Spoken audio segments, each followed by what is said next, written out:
여러분 안녕하십니까? 코로나19 KBS 통합 뉴스룸 5시 뉴스입니다. 이 정부가 주택과 토지 공시가격을 시세의 90%까지 끌어올린다는 계획을 확정했습니다. 또 공시가격 6억 원 이하 1주택자의 재산세는 내년부터 낮추기로 했습니다. 임종빈 기자입니다. 공시가격 6억 원 이하인 집 한 채 보유자의 재산세가 내년부터 최대 절반까지 낮아집니다. 정부는 이 같은 내용의 재산세 부담 완화 방안을 확정 발표했습니다. 정부는 내년부터 1세대 1주택자가 가진 공시가격 6억 원 이하 주택의 재산세율을 과세표준 구간별로 0.05%포인트씩 낮추기로 했습니다. 이에 따라 공시가격 1억 원 이하는 최대 3만 원, 5에서 6억 원 이하는 최대 18만 원이 감면됩니다. 올해 재산세 부과 기준으로 1주택 보유자 가운데 공시가격 6억 원 이하는 94.8%인 1,030만 가구입니다. 공시가격을 시세에 맞게 끌어올리는 현실화 계획도 확정 발표했습니다. 모든 부동산의 공시가격 현실화율을 90%까지 끌어올리되 유형과 가격별로 기간은 달라집니다. 9억 원 미만 공동주택의 경우 처음 3년간은 연 1%포인트 수준으로 상승폭을 조절합니다. 그 다음엔 1년에 3%포인트씩 올려 2030년엔 90%를 달성합니다. 반면 9억 원 이상 공동주택은 조정기간 없이 매년 3%포인트씩 바로 높아집니다. 15억 원까지는 7년, 그 이상은 5년 만에 90%에 도달합니다. 현실화율이 낮은 단독주택의 경우 90% 달성까지 최대 15년, 표준지의 경우 최대 8년에 걸쳐 현실화율을 끌어올립니다. 국토부는 내년 공시지가 산정부터 이 같은 현실화 계획을 적용하고 3년 단위로 추진 현황을 점검해 보완하기로 했습니다. KBS 뉴스 임종빈입니다. 홍남기 경제부총리가 주식 양도소득세 대주주 기준을 기존 10억 원으로 유지하겠다고 밝혔습니다. 이 정부는 당초 내년부터 3억 원으로 낮춰야 한다는 입장이었는데 결국 여당의 요구를 수용한 셈이 됐습니다. 홍 부총리는 이에 따른 책임을 지겠다며 사직서까지 냈는데 문재인 대통령은 이를 반려했습니다. 김민철 기자입니다. 국회에 출석한 홍남기 부총리. 정부와 여당이 2달간 줄다리기 한 대주주 요건에 대해 현행처럼 10억 원으로 유지하겠다는 입장을 내놨습니다. 홍 부총리는 최근 글로벌 정세와 경제의 불확실성이 같이 높아진 상황 등을 고려해 현행처럼 10억 원으로 유지하는 것으로 고위 당정청 회의에서 결정했다고 말했습니다. 하지만 홍 부총리는 이 회의에서 반대 의견을 냈음을 명확히 했습니다. 홍 부총리는 2018년 2월에 이미 시행령이 개정돼 있고 과세 공평 차원에서 기존 방침대로 가야 한다고 봤다며 반대 의견을 제시했다고 말했습니다. 지금까지 기재부는 정책의 일관성과 과세 형평성 차원에서 주식 양도세 과세 대상인 대주주 여부를 판단하는 주식 보유액 기준을 내년부터 10억 원에서 3억 원으로 낮춰야 한다는 입장을 고수해왔습니다. 반면 민주당은 2023년부터 주식 양도 차익의 전면 과세가 이뤄지고 시장에 불필요한 충격을 줄 이유가 없다며 기준 완화를 요구했습니다. 이와 관련해 홍 부총리는 현행대로 가는 것에 대해 책임을 지고 사의 표명과 함께 사직서를 제출했다고 밝히기도 했습니다. 그러나 청와대는 문재인 대통령이 홍 부총리의 사직서를 바로 반려한 뒤 재신임했다고 밝혔습니다. KBS 뉴스 김민철입니다. 미국 대통령 선거가 우리 시간으로 오늘 오후 2시 미국 동부주부터 시작됐습니다. 트럼프, 바이든 두 후보는 경합주를 중심으로 마지막 유세를 벌였습니다. 이동환 기자입니다. 트럼프 대통령의 집중 공략 대상은 경합주를 중심으로 한 5군데입니다. 자신을 위해 투표장에 나올 이른바 샤이 트럼프를 거론하며 밑바닥 민심 다지기에 나섰습니다. Hidden voter or whatever they call them. Somebody said they're the shy voters. My people are not shy. 바이든 후보는 하루에 경합주 한 곳씩을 집중 유세해 왔는데 이번엔 오하이오에 이어 펜실베니아를 마지막으로 찾았습니다. 미국을 통합해야 하고 그러기 위해선 트럼프 시대를 끝내야 한다고 말했습니다. And tomorrow we can put an end to a president who has fanned the flames of hate all across this country. 대부분 여론조사에서는 바이든 후보가 우세한 것으로 나타나고 있습니다. 그러나 4년 전에도 힐러리가 앞선 상황이었던 만큼 결과를 예측하기 쉽지 않습니다. 사전투표는 막판 변수로 작용하고 있습니다. 지난 대선에 비해 배 이상 늘어난 수치입니다. 미국 내 사회 분열이 극심해지면서 폭력 사태에 대한 우려도 나옵니다. 바이든을 지지하는 사람들이 차량을 이용해 세를 과시하거나 트럼프 측과 충돌까지 불사했고 사흘 전엔 텍사스에서 트럼프를 지지하는 사람들이 민주당 유세 차량을 위협해서 유세가 취소된 적도 있습니다. KBS 뉴스 이동환입니다. 미국 대선이 이렇게 시작됐지만 개표 이후에 혼란 상황에 빠질 수도 있어 미국 안팎이 촉각을 곤두세우고 있습니다. 이 선거에 패한 후보가 승복하지 않을 경우 지난 2000년 미 대선처럼 극심한 혼란이 재현될 수 있다는 우려가 나오고 있습니다. 이호을 기자의 보도입니다. 올해 미국 대선은 사전투표 열풍이 불면서 사전투표자 수가 앞선 2016년 대선을 크게 앞질렀습니다. 우편투표 등 사전투표는 민주당 등록자가 공화당을 압도해 민주당에 유리한 것으로 평가됩니다. 트럼프 대통령은 선거 기간 내내 우편투표가 사기라고 주장하며 불복 의사를 내비쳐왔습니다. Will you commit to making sure that there is a peaceful transferal of power after the election? Well, we're going to have to see what happens. You know that I've been complaining very strongly about the ballots, and the ballots are a disaster. 때문에 바이든 후보가 압도적인 표차로 이기지 못하거나 트럼프 대통령이 현장 투표 집계에서 우세로 나타나면 상황은 복잡해집니다. 민주당 표가 많은 사전 투표 집계에 따라 전체 개표 결과가 뒤집힐 경우 트럼프 대통령은 부정 투표라고 주장하며 곧바로 불복 선언할 가능성이 높습니다. 이렇게 되면 투표는 끝났지만 당선자를 결정짓지 못하는 안개 속 혼돈 상황이 벌어질 수 있습니다. 실제로 2000년 대선 당시 플로리다주에서 초박빙 결과가 나오자 공화당 조지 W. 부시와 민주당 엘 고어 후보 간 재검표 소송 끝에 한 달여 만에 부시 후보의 당선이 확정된 바 있습니다. 이번 대선도 선거 결과가 법정 다툼으로 이어져 법원 판결에 의해 차기 대통령이 결정되는 최악의 시나리오가 펼쳐질 가능성을 배제할 수 없는 분위기입니다. 트럼프 대통령이 대선 직전 보수 성향의 연방대법관 지명을 서두른 것도 이런 법정 분쟁 가능성을 염두에 뒀기 때문이라는 분석이 나옵니다. 트럼프와 바이든 후보 진영 모두 대선 결과가 소송으로 이어질 것에 대비해 대규모 법률단을 꾸리는 등 만반의 태세를 갖춰놓고 있습니다. KBS 뉴스 이호울입니다. 국내 코로나19 신규 확진자는 이틀 연속 두 자릿수를 기록했습니다. 학교와 헬스장 등 일상 공간에서의 추가 감염이 여전히 이어지고 있는 가운데 방역당국은 해외 상황이 심상치 않다며 언제든 국내 확진자도 크게 늘어날 수 있다고 밝혔습니다. 서병립 기자입니다. 오늘 0시 기준 국내 코로나19 신규 확진자는 75명입니다. 이 가운데 국내 발생이 46명, 해외 유입이 29명입니다. 수도권 중학교 헬스장과 관련해 6명이 추가로 확진돼 현재까지 누적 확진자는 40명입니다.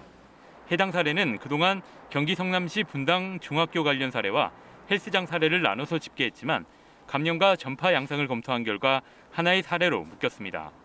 서울음악교습과 관련해 학생 4명이 추가로 확진돼 누적 확진자는 22명으로 늘었습니다. 경기 용인시 동문 골프 모임과 관련해 2명, 서울 강남구 럭키사우나와 서울 구로구 일가족 관련해 각각 1명씩 추가로 양성 판정을 받았습니다. 일상적인 공간에서 전파된 사례가 계속되고 있습니다. 일상을 지켜내느냐, 그렇지 못하느냐는 국민 개개인의 방역 수칙 준수에 달려 있습니다. 방역 당국은 해외의 급격한 감염 확산세에도 주목하고 있습니다.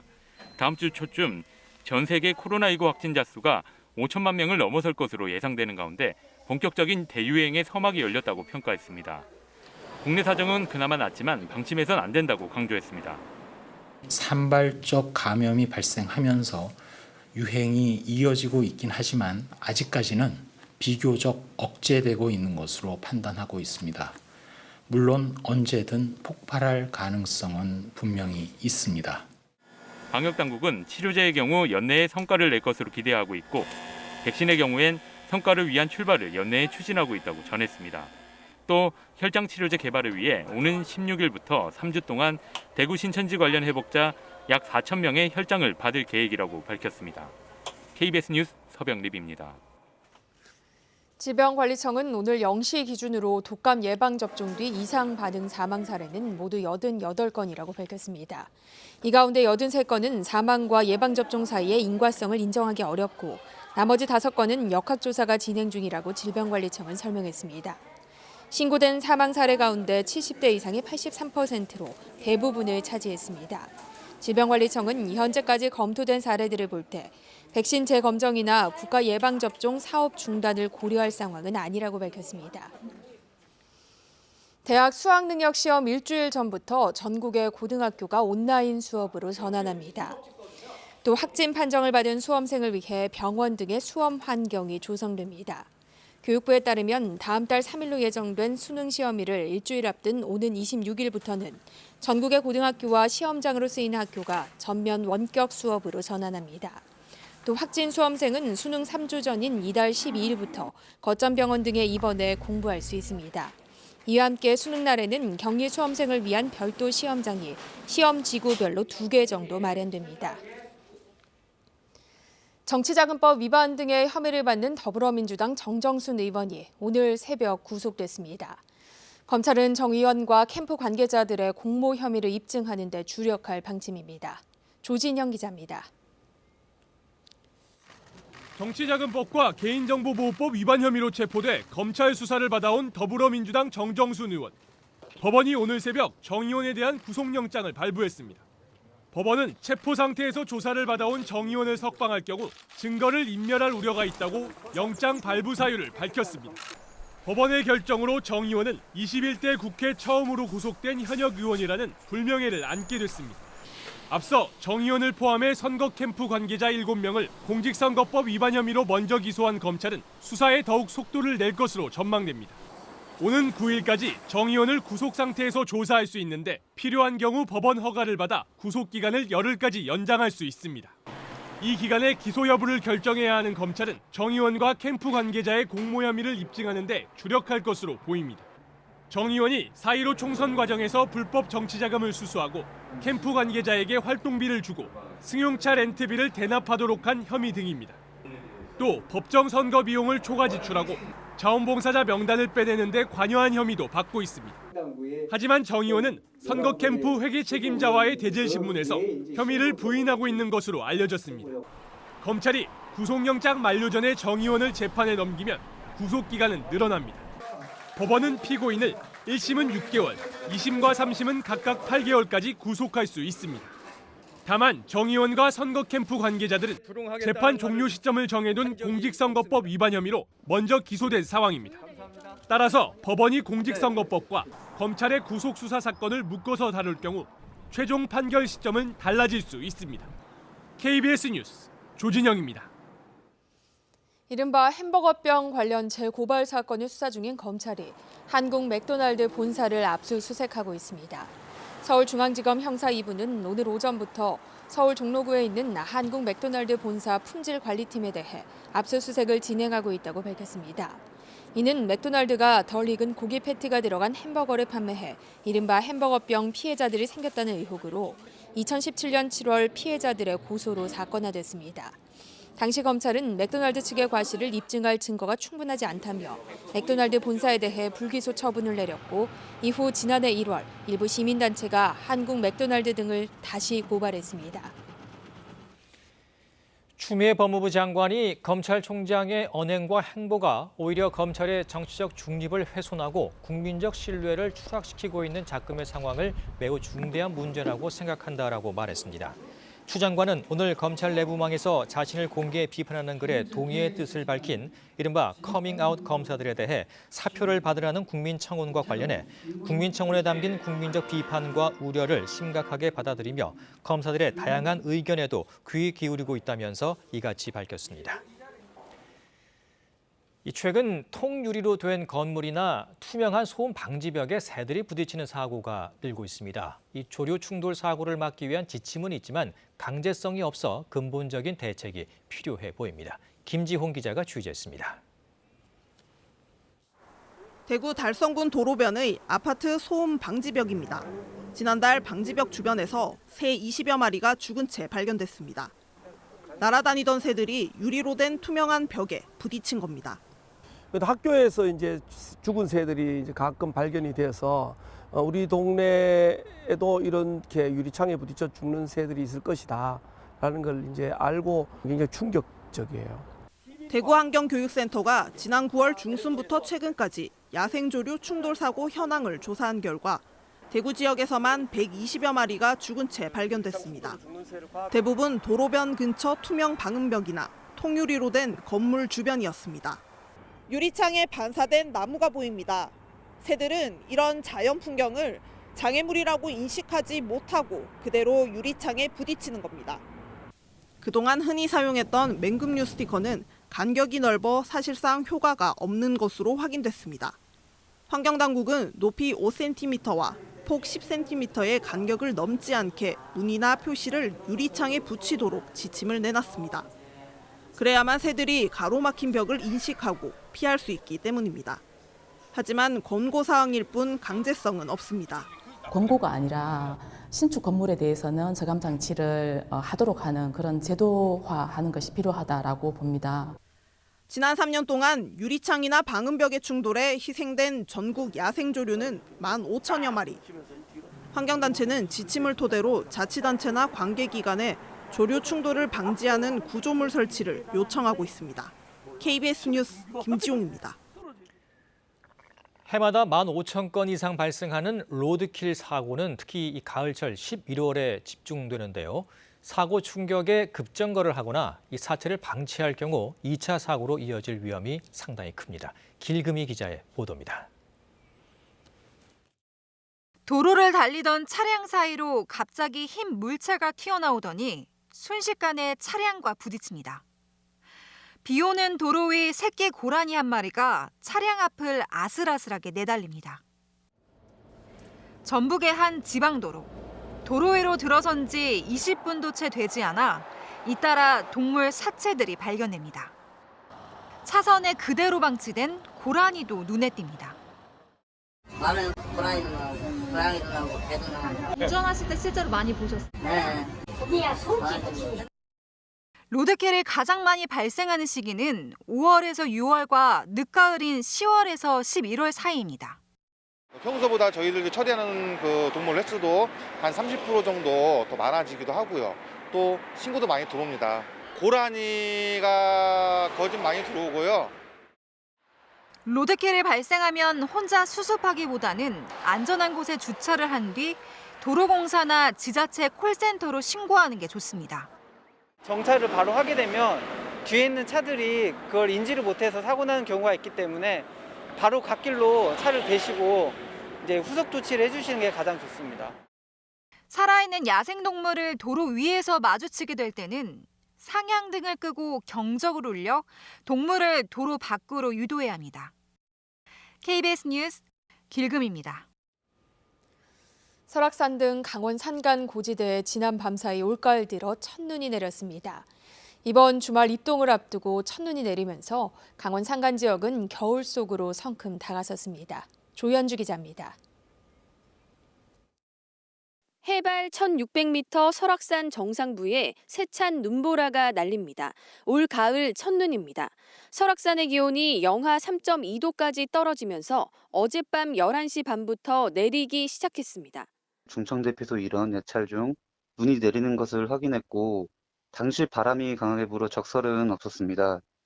눈은 1시간 정도 내리다 그쳤고 태백산과 오대산, 발왕산 등 강원도 산간 고지대에서도 첫눈이 관측됐습니다. 이번 첫눈은 지난해보다 18일 늦었습니다. 산 정상부는 설국으로 변했습니다. 앙상했던 나무와 낙엽 위에도 새하얀 눈이 내려 앉았습니다. 단풍으로 가득했던 이곳에 새하얀 눈이 내리면서 겨울이 성큼 다가왔음을 실감케 하고 있습니다. 가을산을 찾은 등산객들은 예상치 못한 설경까지 만나 반갑기만 합니다. 평창에 왔는데요. 마침 여기서 첫눈을 맞이하게 돼서 너무 기쁩니다. 겨울이 왔다는 걸 실감하게 느꼈습니다.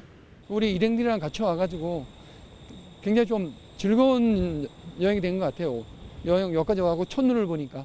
기상청은 밤사이 첫눈이 내렸지만 다음 주까지는 당분간 눈 소식이 없겠다고 전망했습니다. KBS 뉴스 조윤주입니다. 강진으로 무너진 터키의 건물 잔해 속에서 3살 어린이가 매몰 65시간 만에 발견돼 병원으로 옮겨졌습니다. 구조대원은 숨진 듯 누워있던 어린이가 갑자기 눈을 떴다며 감격했는데 이 어린이는 병원에서도 씩씩한 모습을 보여 주위를 놀라게 했습니다. 두바이에서 박석호 특파원입니다. 건물 잔해 속에서 3살 여자 어린이 엘리프 페린책이 발견된 건 지진이 일어난 지 만 사흘이 다 돼가던 어제 o전. 얼굴에 먼지가 쌓인 채 잔해 사이 좁은 틈에 누워있던 어린이는 처음엔 아무런 움직임이 없었다고 합니다. Izgarayı kestik. Elif sırt üstü yatıyordu. Biz eks olduğunu düşündük. Ben ekibimden ceset torbası falan istedim. Efendime söyleyeyim battaniye istedi falan. 하지만 구조대원이 얼굴을 만지자 이 어린이는 갑자기 눈을 뜨더니 대원의 손가락을 꼭 잡았습니다. Elif beni baş parmağımdan yakaladı. Bir anda ben yanında Okan diye bir arkadaş var. Onlar ekibim hepimiz donduk ama sevinçten başladık ağlamaya. 매몰 65시간 만에 이루어진 구조 장면을 지켜보던 사람들도 울음을 참지 못했습니다.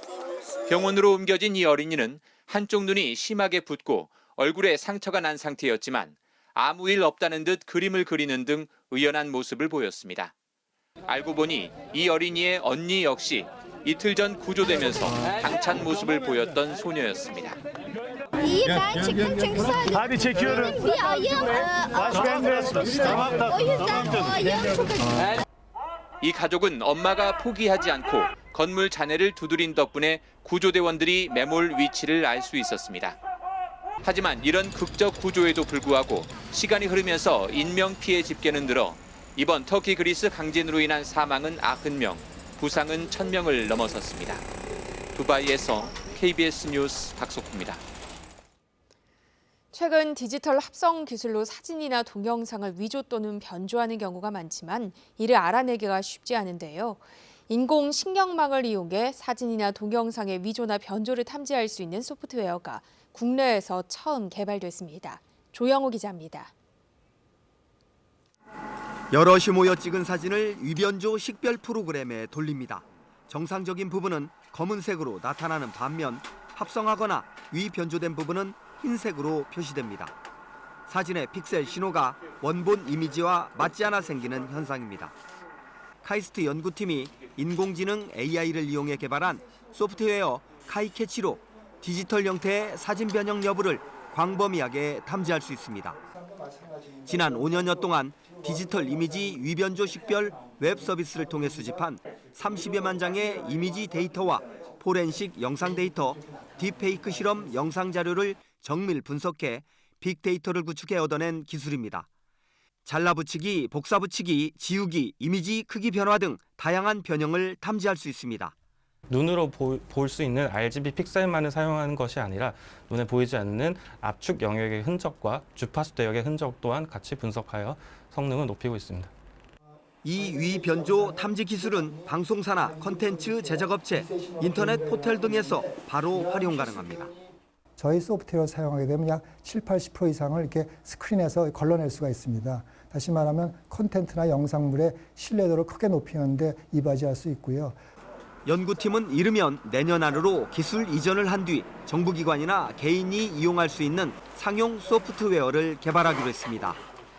KBS 뉴스 조용입니다.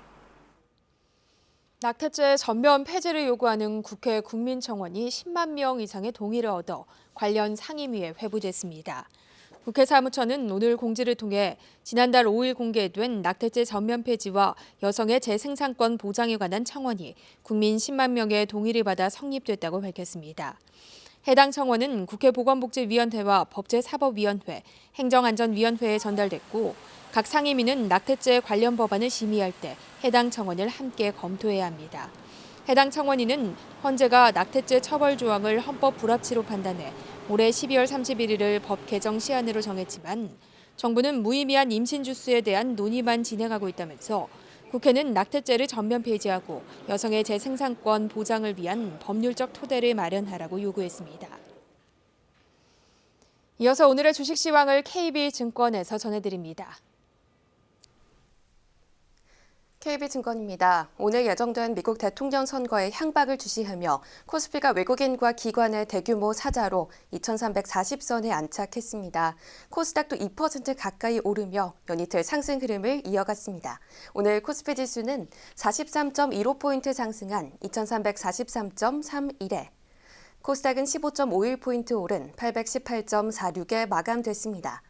미국 대선을 기다리며 아시아 증시가 일제히 강세를 보인 가운데 우리 금융당국의 시장 안정화 조치 예고 소식이 시장의 호재로 작용하는 모습이었습니다. 미국 증시 훈풍에 상승 출발한 코스피는 외국인과 기관의 순매수에 힘입어 2% 가까운 상승세로 장을 마쳤습니다. 세트리온이 지속적 고성장에 대한 전망이 나오며 6% 가까이 상승했고 녹십자는 코로나19 백신 위탁 생산 수혜 가능성에 25% 넘게 급등했습니다.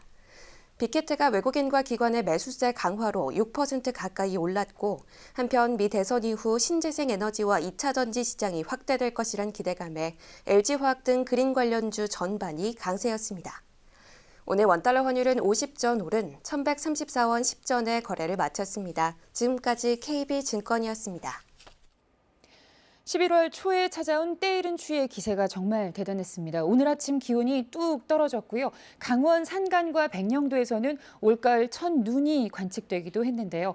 그런데 내일은 기온이 오늘보다 더 떨어질 것으로 예상됩니다. 북쪽에서 찬 공기가 계속 내려오는 데다가 밤사이 복사 냉각까지 더해지면서 내일 아침 서울의 기온이 영하 1도, 체감온도는 영하 4도까지 떨어지겠고요. 철원에서도 영하 7도까지 기온이 곤두박질 치겠습니다. 내일 아침 이 추위가 절정을 보인 뒤 차차 누그러질 것으로 전망됩니다. 이 시각 위성 영상 보시겠습니다. 대부분 지역 맑은 하늘이 드러나 있습니다. 다만 제주도에는 구름이 많은 가운데 빗방울이 떨어지고 있는데요. 내일도 고기압의 영향권에서 전국이 대체로 맑겠지만 서해상에서는 이 해수면의 온도와 기온 차이가 크게 나면서 이 구름이 만들어져 내일 새벽까지 충남과 호남, 제주도에서는 빗방울이 떨어지거나 눈이 날리는 곳이 있겠습니다. 한편 날이 갈수록 건조함은 더해가고 있습니다. 여기에 바람까지 강하게 불어서 화재의 위험이 어느 때보다 높은데요. 불씨 관리 잘 하셔야겠습니다. 내일 아침 기온은 서울이 영하 1도, 철원 영하 7도, 춘천 영하 5도까지 떨어지겠습니다. 남부지방에서도 광주 4도, 대구 0도 등으로 오늘 아침보다 5, 6도가량이나 낮겠고요. 이렇게 뚝 떨어진 기온 때문에 내륙 많은 곳에서는 서리가 내리는 곳도 있겠습니다. 낮 최고 기온은 서울이 11도, 청주 12도, 광주, 대구 13도 등으로 오늘보다 2, 3도 정도 높겠습니다. 현재 많은 해상에는 풍랑특보가 발효 중입니다. 내일도 물결이 3, 4m로 거세게 일겠습니다. 금요일에는 중부와 전북 지역에 비가 내리겠습니다. 주말에 이 비가 그칠 것으로 전망됩니다. 기상정보였습니다. 코로나19 통합 뉴스룸은 7시 뉴스에서 이어집니다. 시청해주신 여러분 고맙습니다.